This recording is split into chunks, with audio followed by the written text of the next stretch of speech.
قرآنا عربيا لعلكم تعقلون.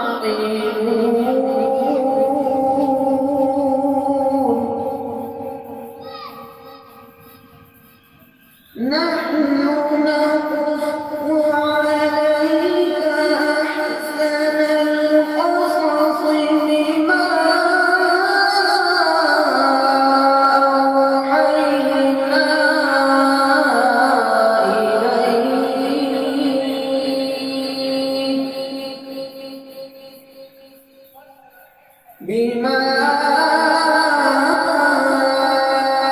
أوحينا إليك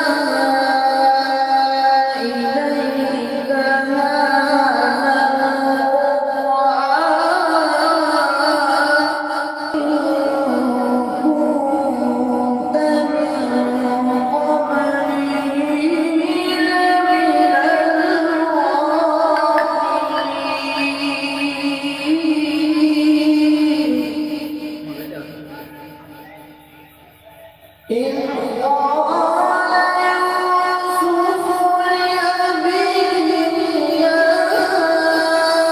أبت إني رأيت أحد عشر كوكبا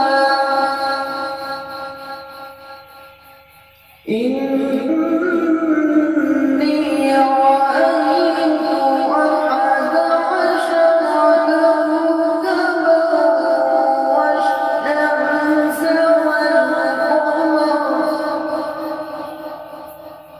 والشمس والقمر رأيتهم لي ساجدين.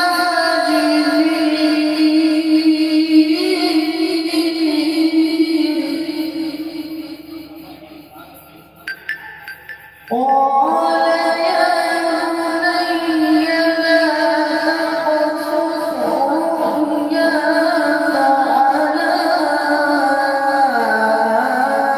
إخوتك فيكيدوا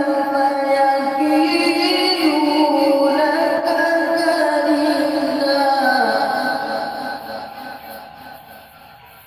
قال يا بني لا تقصص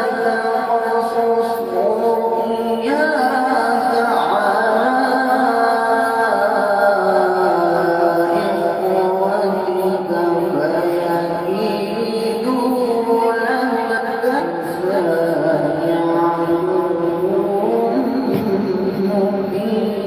كيدا. Thanks for watching. Don't forget to like, comment, share and subscribe to Al Wahid channel.